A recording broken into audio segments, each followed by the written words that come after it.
Hey wildlife vloggers, have you noticed that the best wildlife and nature images that you see are the ones that inspire an emotion and let you really make a connection with the subject or the environment that's being photographed? I'm going to share 4 quick tips to help make sure that you kind of get that connection with your wildlife photography. And the first tip is actually really obvious, but it needs to be said, and that is when you go and take a photograph, the photograph needs to have a subject. And it kind of needs to be unambiguous what that subject is, so that when somebody looks at it, they can actually see the subject. Now, that rule can be broken if you're zooming right in on something and you're trying to leave a bit of mystery, but even then you'll find that those images have specific elements that draw your eye, and those are effectively the subject. If you have too much going on in the frame, it can be hard for the person looking at the photograph to know what the subject is, and that's actually quite detrimental then to the image. It's always much better if the person looking at the photograph can see the subject and sort of understand what the photograph is about quickly, and then their eye is going to be drawn in and they're going to look at it more closely. Now, something you hear a lot of people say with wildlife photography, and it's absolutely true, is if you want to make a connection with a subject, you want to get on their level to take that photograph. If you take a photo, let's say, of something like a squirrel, from standing up, towering above it and looking down, it's just not likely to look as compelling as a photo if you've taken it on eye level with that squirrel. Now, yes, that does mean getting down on the ground a lot of the time in wildlife photography, so, you know, make sure you dress appropriately and are prepared for crawling around in the muck, but hey, that's part of the fun, isn't it? I mean, let's face it. So not only will getting down on the ground help you get your connection with the subject, it can also help separate the subject from any clutter that's around it, and that can help in terms of making sure that the viewer understands that the subject is that wildlife subject and not the leaf that's a few feet behind it. Now, talking of getting on eye level, the other thing that's really critical is that we look for eyes. When we see an image of an animal or a bird, we look to the eye. And if the eye isn't in focus, or if the eye isn't kind of looking nice, that's quite a big turn-off. It's subconscious, but it really is the case. That said, even if the eye is in focus, you have to also be very careful with your depth of field to make sure that the rest of the animal's face, if you like, or sort of the nearest parts to the eye are also in focus, because if it's just the eye in focus and there's an out of focus nose, that also kind of looks a bit annoying. Now, that is one rule that's very much made to be broken, and it's all about inspiring a particular emotion in your audience.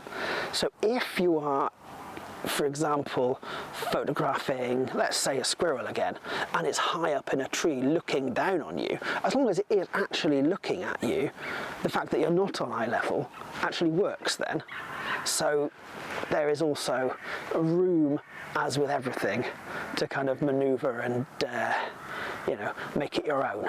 So the third tip is to make sure that you get a gesture or a pose from your subject that's compelling.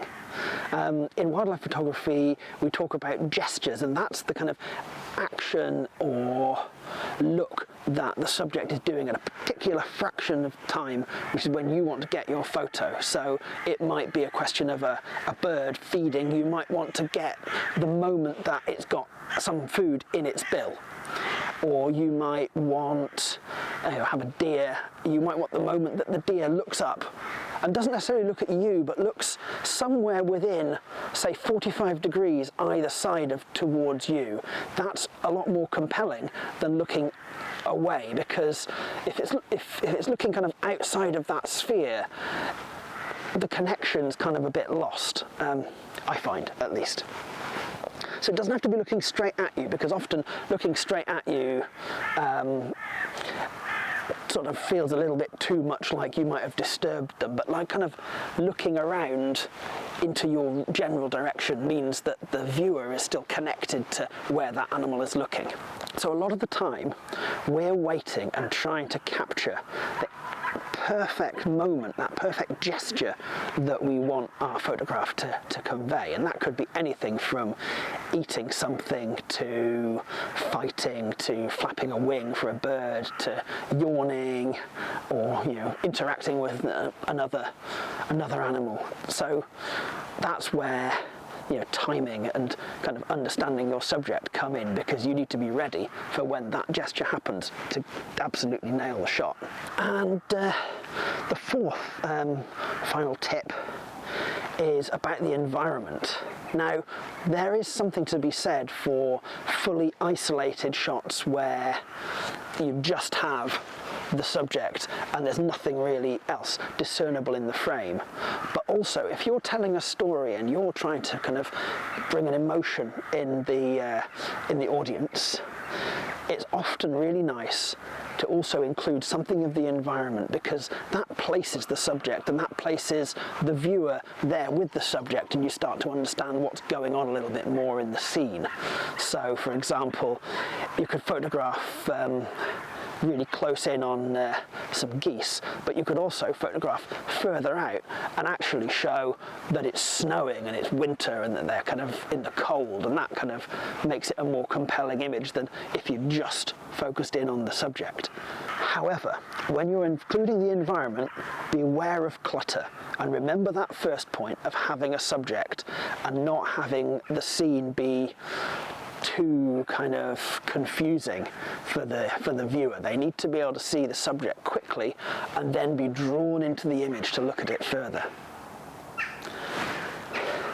Now, those are my 4 tips. One thing to really finish with here, though, is that wildlife photography, like all photography, is an art form. You are producing an image that you want to produce, that you want to convey with your story.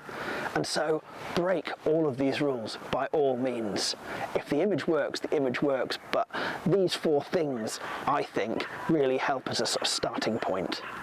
So I hope they help you, and I look forward to seeing some of your images, and I'll see you on the next one. Goodbye.